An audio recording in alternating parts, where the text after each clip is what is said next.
नमस्कार। On point news Dastak में आप सभी का स्वागत है। मैं हूं डॉक्टर सीमा परिहार। आज के मुख्य समाचार। सुप्रीम कोर्ट कभी भी प्रधान न्यायाधीश केंद्रित नहीं होना चाहिए। सीजेआई गवई बोले सभी जज बराबर के भागीदार। यूपीआई से लेकर क्रेडिट कार्ड के नियमों तक 1 अगस्त से होंगे बदलाव, आम लोगों पर होगा सीधा असर। बैंक घोटाले में 5 लाख लोगों ने गंवा दी गाड़ी कमाई, अब ईडी के एक्शन के बाद मिलेंगे 380 करोड़ रुपए वापस। हैदराबाद में आईवीएफ क्लिनिक का बड़ा घोटाला, बच्चों की तस्करी के गिरोह का भंडाफोड़, कैसे चल रहा था गंदे खेल का रैकेट, जानेंगे ऑन पॉइंट भारत में। रेलवे को है आम लोगों का ध्यान, पिछले 5 वर्षों में गैर वातानुकूलित डिब्बों की संख्या 70% तक बढ़ी। आपात स्थिति में भी बिना चेतावनी हाईवे पर अचानक ब्रेक लगाना लापरवाही, सुप्रीम कोर्ट ने इस मामले में सुनाया अहम फैसला। दोस्त ऐसा हो तो दुश्मन की क्या जरूरत, ट्रंप ने पाकिस्तान के साथ की बड़ी ऑयल डील, बोले एक दिन भारत को तेल बेचेगा पाक। ऑस्ट्रेलिया में 16 साल से कम उम्र के बच्चे नहीं देख पाएंगे यूट्यूब, इस देश की सरकार ने लिया फैसला। ओवल में भारत के नाम केवल 2 जीत, शुभमन गिल बनेंगे इतिहास पुरुष, टूटेंगे 3 दिग्गजों के रिकॉर्ड।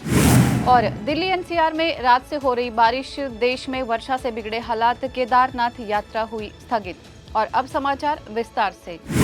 भारत के प्रधान न्यायाधीश बीआर गवई ने कहा है कि सुप्रीम कोर्ट कभी भी प्रधान न्यायाधीश केंद्रित अदालत नहीं होनी चाहिए, क्योंकि प्रधान न्यायाधीश केवल समानता में पहले है।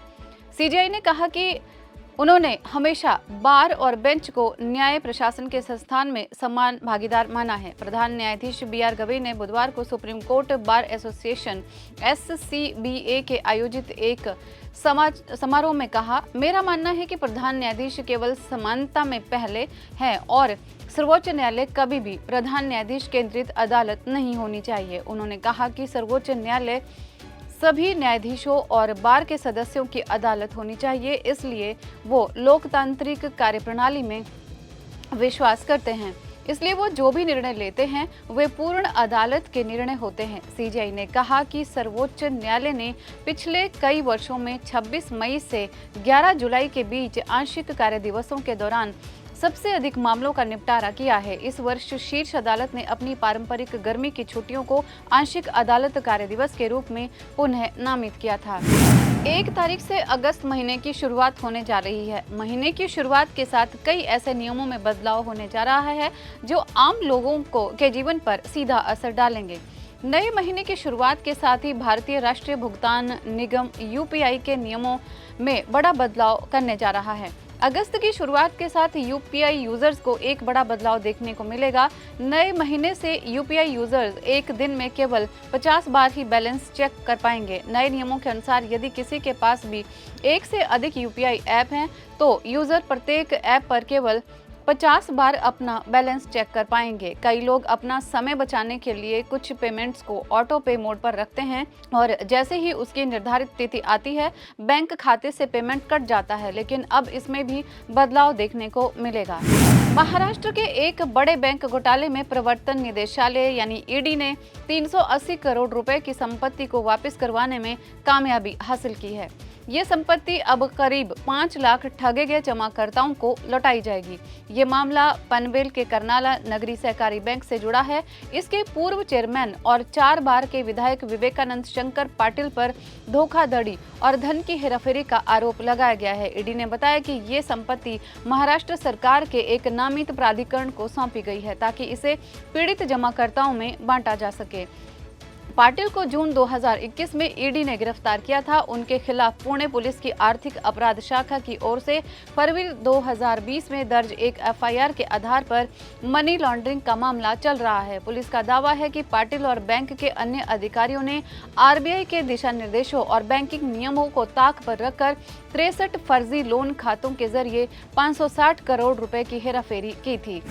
तेलंगाना की राजधानी हैदराबाद से एक हैरान कर देने वाला मामला सामने आया है। यहाँ पर पुलिस ने एक बड़े गिरोह का भंडाफोड़ किया है जो अवैध सरोगेसी और नवजात बच्चों की तस्करी का काम करते थे। इस पूरे मामले में पुलिस ने आईवीएफ केंद्र के चिकित्सक के साथ ही 10 अन्य लोगों को भी गिरफ्तार किया है। इसके साथ ही क्लिनिक में उपलब्ध दवाइयों, पत्रों एवं अन्य मेडिकल औजारों को भी पुलिस ने जब्त कर लिया है। बताया जा रहा है कि इस मामले में मुख्य आरोपी की पहचान यूनिवर्सल सृष्टि फर्टिलिटी सेंटर की मालिक अथलूरी नम्रता के तौर पर हुई है।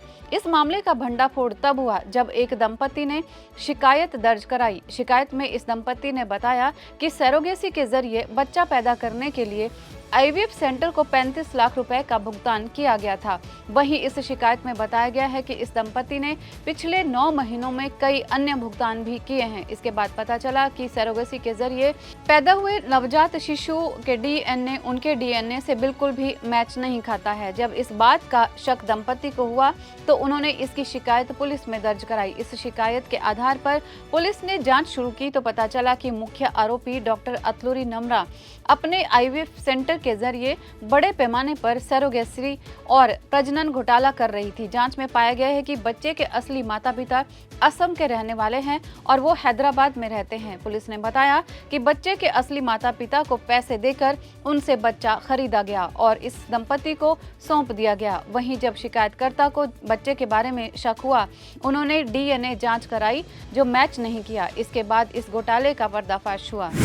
रेल मंत्री ने बुधवार को कहा कि आम आदमी को ध्यान में रखते हुए ट्रेनों में नॉन एसी कोचों की संख्या बढ़ाई गई है। अश्विनी वैष्णव ने संसद को बताया कि भारतीय रेलवे द्वारा संचालित ट्रेनों में गैर वातानुकूलित डिब्बों की संख्या में उल्लेखनीय वृद्धि हुई है और ये लगभग 70% हो गई है। अगले 5 वर्षों में अतिरिक्त 17,000 गैर वातानुकूलित सामान्य और शयनयान डिब्बों के उत्पादन के लिए एक विशेष विनिर्माण कार्यक्रम लागू किया जा रहा है। भारतीय रेलवे ने सामान्य श्रेणी में यात्रा की मांग करने वाले यात्रियों की सुविधाओं में उल्लेखनीय वृद्धि की है। केवल पिछले वित्तीय वर्ष 2024-25 के दौरान विभिन्न लंबी दूरी की ट्रेनों में 1250 सामान्य डिब्बों का उपयोग किया गया है। मंत्री ने कहा कि भारतीय रेलवे ने गैर वातानुकूलित अमृत भारत सेवाएं और नमो भारत रैपिड रेल सेवाएं भी शुरू की है, जो आबादी के एक बड़े हिस्से विशेष रूप से निम्न आय वर्ग को उच्च गुणवत्ता वाली सेवाएं प्रदान करती है। उन्होंने कहा कि भारतीय रेलवे ने 100 अतिरिक्त अमृत भारत ट्रेनों के उत्पादन का भी प्रावधान किया है। सुप्रीम कोर्ट ने एक महत्वपूर्ण फैसले में कहा है कि अगर कोई कार चालक बिना किसी चेतावनी के राजमार्ग पर अचानक ब्रेक लगाता है तो उसे सड़क दुर्घटना की स्थिति में लापरवाही माना जा सकता है। जस्टिस सुधांशु धूलिया और जस्टिस अरविंद कुमार की पीठ ने कहा कि किसी चालक द्वारा राजमार्ग के बीच में अचानक वाहन रोकना, चाहे वो व्यक्तिगत आपात स्थिति के कारण हो क्यों ना हुआ हो, उचित नहीं ठहराया जा सकता, क्योंकि ये सड़क पर चल रहे अन्य लोगों के लिए खतरा हो सकता है। पीठ के लिए फैसला लिखने वाले जस्टिस धूलिया ने कहा, राजमार्ग पर वाहनों की तेज गति अपेक्षित है और यदि कोई चालक अपना वाहन रोकना चाहता है तो उसकी जिम्मेदारी है कि वो सड़क पर पीछे चल रहे अन्य वाहनों को चेतावनी या संकेत दें। अमेरिकी राष्ट्रपति डोनाल्ड ट्रंप ने एक चौंकाने वाला ऐलान किया है। उन्होंने कहा है कि अमेरिका ने पाकिस्तान के साथ एक बड़ा व्यापारिक करार किया है। इसके तहत दोनों देश मिलकर पाकिस्तान में विशाल तेल भंडार विकसित करेंगे। इससे पहले ट्रंप ने भारत पर टैरिफ को लेकर कहा था कि भारत मित्र देश है। हालांकि उन्होंने टैरिफ में किसी राहत से इनकार कर दिया था और अब ट्रंप पाकिस्तान के साथ ऑयल डील की बात कर रहे हैं। उन्होंने ये भी कहा कि शायद एक दिन पाकिस्तान भारत को तेल बेचे।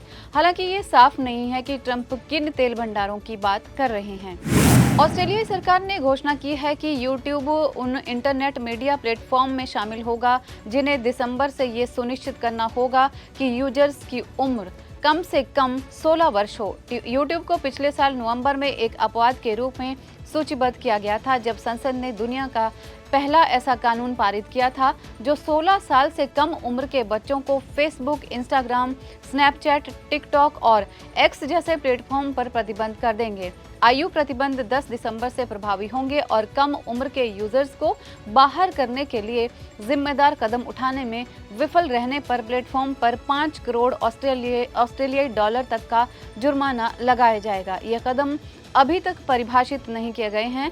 हालांकि यूट्यूब ने इस फैसले का विरोध किया है।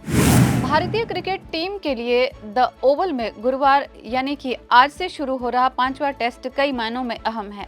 एंडरसन तेंदुलकर ट्रॉफी का ये मुकाबला कई मायनों में अहम है। एंडरसन तेंदुलकर ट्रॉफी का ये मुकाबला कई मायनों में इसलिए अहम है क्योंकि अगर इस टेस्ट मैच को भारतीय टीम जीतती है तो सीरीज 2-2 से बराबर हो जाएगी। शुभमन गिल इस सीरीज में अब तक 722 रन बना चुके हैं, जिसमें 4 शतक भी शामिल है। अगर उनको ओवल में 2 और पारियां खेलने का मौका मिला तो वो कई बड़े रिकॉर्ड्स तोड़ सकते हैं। इनमें 3 रिकॉर्ड बेहद अहम हैं। अब तक किसी एक सीरीज में सबसे ज्यादा शतक यानी कि 5 का रिकॉर्ड क्लाइड वॉलकॉट के नाम है। उन्होंने साल 1955 में ऐसा किया था। 1989 के बाद किसी बल्लेबाज ने एक सीरीज में 800 से ज्यादा रन नहीं बनाए। 1989 में कंगारू बल्लेबाज मार्क टेलर ने एशेज सीरीज के दौरान 839 रन बनाए थे।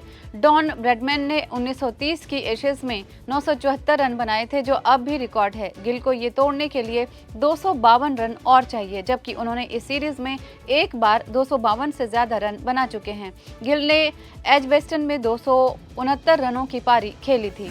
और अब मौसम की जानकारी। भारतीय मौसम विज्ञान विभाग ने दिल्ली एनसीआर के लिए अलर्ट जारी किया है, जिसमें आज से भारी बारिश, गरज और बिजली गिरने का अनुमान लगाया गया है। पड़ोसी राज्य हरियाणा में भी भारी बारिश का रेड अलर्ट जारी किया गया है।